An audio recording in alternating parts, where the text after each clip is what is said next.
Welcome back students. हम पढ़ रहे हैं sociology optional for UPSC CSE. बात करें प्रीवियस लेक्चर की, तो हम उसमें कंप्लीट कर चुके हैं। आर के मर्टन साहब को हमने इनको कंप्लीटली पढ़ा। हमने जाना लेटेंट एंड मैनिफेस्ट फंक्शंस के बारे में, इवन डिसफंक्शंस भी हमने पढ़े थे। कन्फॉर्मिटी एंड डेविएंस के बारे में जाना।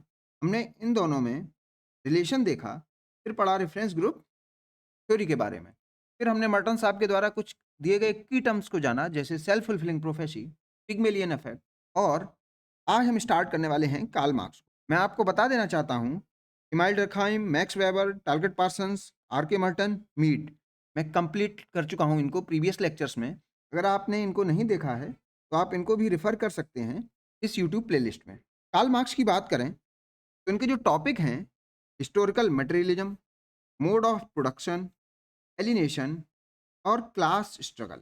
स्टूडेंट्स के माइंड में कंफ्यूजन ये रहता है कि वो पूरा कार्ल मार्क्स को पढ़ लेते हैं, और मैं उनसे जब क्वेश्चन करता हूँ कि बेटा ये बताओ हिस्टोरिकल मटेरियलिज्म और मोड ऑफ प्रोडक्शन में डिफरेंस बताओ, तो शायद वो नहीं बता पाते हैं। वो नहीं बता पाते हैं इसको हिस्टोरिकल क्यों कहा, उसमें मटेरियलिज्म क्या है। वो नहीं बता पाते हैं एलिनेशन की जो थ्योरी है वो किस मोड ऑफ प्रोडक्शन के कंटेक्स्ट में दी गई है। वो नहीं बता पाते हैं कि क्लास स्ट्रगल को कैसे एलिनेशन, मोड ऑफ प्रोडक्शन या हिस्टोरिकल मटेरियलिज्म से रिलेट किया जाए। अगर आप भी कार्ल मार्क्स को पूरा पढ़ चुके हैं और आप इन क्वेश्चंस के आंसर नहीं दे पा रहे हैं, तो आपके लिए ये लेक्चर्स बने हुए हैं। तो आप ये लेक्चर्स फॉलो कर सकते हैं। तो चलिए चलते हैं कार्ल मार्क्स पर। कार्ल मार्क्स को कहा जाता है कन्फ्लिक्ट थ्योरिस्ट।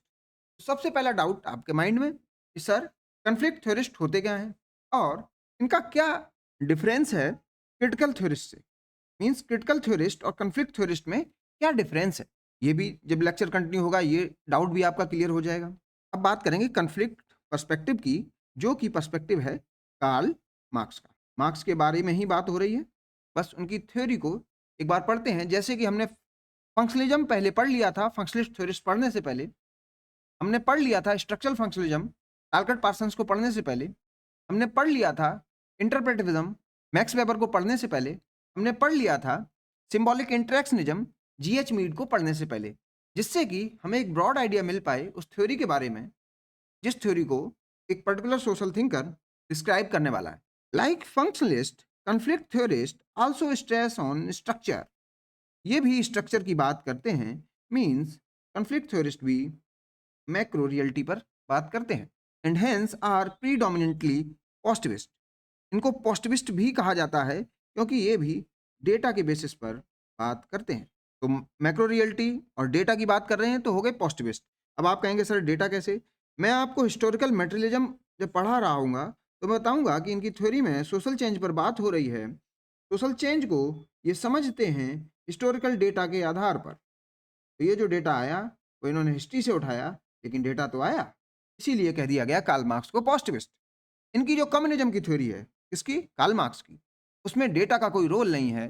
इन्होंने बस थ्योरी को सोचा है कि कम्युनिस्ट सोसाइटी कैसी होगी। इन्होंने एक फिलोसोफर की तरीके से सोचा है, इसलिए इनकी जो कम्युनिज्म की थ्योरी है उसमें डेटा का कोई रोल नहीं है। वो बस आइडिया के बेसिस पर इन्होंने बताया है, इसलिए ये फिलोसोफर की तरीके से एक्ट कर रहे हैं। वहां पर इनको पॉजिटिविस्ट की तरीके से नहीं देखा जाता है। इसीलिए कार्ल मार्क्स को प्योरली पॉजिटिविस्ट कहना ठीक नहीं है। बहुत सारे सोशलॉजिस्ट इनको पार्ट पॉजिटिविस्ट कहते हैं। क्यों? क्योंकि इनकी कम्युनिज्म की जो थ्योरी है वो फिलॉसफी है, ना कि पॉजिटिविज्म जैसा कुछ डेटा पर आधारित थ्योरी है। तो इसलिए इनको कहा जाता है पार्ट पॉजिटिविस्ट। तो आपको ये पता होना चाहिए। तो ये तो रहा कार्ल मार्क्स के बारे में, क्यों इनको पार्ट पॉजिटिविस्ट कहा जाता है और कैसे इनकी कम्युनिज्म की जो थ्योरी है वो फिलॉसफी है, ना कि positivist theory.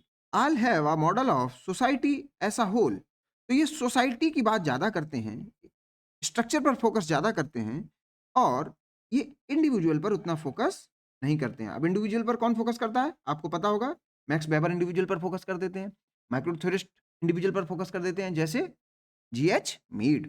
There is a notion that there are groups in society that have different interests. In this respect, they believe that social arrangements will tend to benefit some group at the expense of others. अब ये जो बात है, ये कहा बताई गई आपको इसलिए कि कन्फ्लिक्ट आता कहाँ पे है। कन्फ्लिक्ट बस इसलिए आता है कि हर सोसाइटी में 2 ग्रुप होते हैं एज़ पर कन्फ्लिक्ट थ्योरिस्ट, और दोनों ग्रुप्स के इंटरेस्ट जो होते हैं वो अपोजिंग इंटरेस्ट होते हैं। इसलिए इन अपोजिंग इंटरेस्ट की वजह से इनमें कन्फ्लिक्ट आ जाता है। तो जो मेन कीवर्ड है आपके लिए वो क्या है? डिफरेंट इंटरेस्ट, या इसको लिख सकते हैं अपोजिट इंटरेस्ट। अभी हम बताएँगे अपोजिट इंटरेस्ट का मीनिंग क्या है। और दूसरा, जो 2 ग्रुप हैं, मान लीजिए ग्रुप 1 और ग्रुप 2, इसमें ऐसा है, ग्रुप 1 बेनिफिट होगा ग्रुप 2 के कामों से, तो ग्रुप 1 को डोमिनेट करना पड़ेगा ग्रुप 2 पर। इसलिए भी एक कॉन्फ्लिक्ट पैदा होता है। मीन्स एक डोमिनेंट होगा और एक डोमिनेटेड होगा। इसलिए भी कॉन्फ्लिक्ट पैदा होता है। तो 2 बातें हैं कि एक ग्रुप बेनिफिट हो रहा होगा और एक का एक्सप्लॉइटेशन हो रहा होगा। मीन्स अगर हम एक को बेनिफिट कर रहे हैं, तो दूसरा अपने आप एक्सप्लॉइट हो रहा होगा। यहाँ पर विन-विन सिचुएशन नहीं है। यहाँ पर प्लस माइनस जैसी सिचुएशन है, या ज़ीरो सम गेम है। ज़ीरो सम गेम, ये जो टर्म है ये आप आईआर में बहुत पढ़ते हैं। मीन्स अगर कोई गेन कर रहा है तो दूसरा लूज कर रहा होगा। Because of the existence of different interest, और कहिए opposing interest, the potential for likelihood of conflict is always present and produce some degree of instability in society. और इसी वजह से इंस्टेबिलिटी बनी रहती है। अब देखिए, ये जो कॉन्फ्लिक्ट थ्योरिस्ट हैं, ये हमेशा कॉन्फ्लिक्ट पर बहुत फोकस कर रहे हैं, जबकि अपने फंक्शनलिस्ट इस पर फोकस करते हैं, फंक्शंस पर। और जो फंक्शनलिस्ट हैं, वो किस पर फोकस नहीं करते? कॉन्फ्लिक्ट पर फोकस बिल्कुल नहीं करते। जबकि कॉन्फ्लिक्ट थ्योरिस्ट फंक्शंस पर फोकस नहीं करते, वो अकेला कॉन्फ्लिक्ट पर ही फोकस करते हैं। तो ये फंक्शनलिस्ट और कॉन्फ्लिक्ट थ्योरिस्ट में डिफरेंस है। ऑल दो दोनों पॉजिटिविस्ट हैं और दोनों ही मैक्रो थ्योरिस्ट हैं।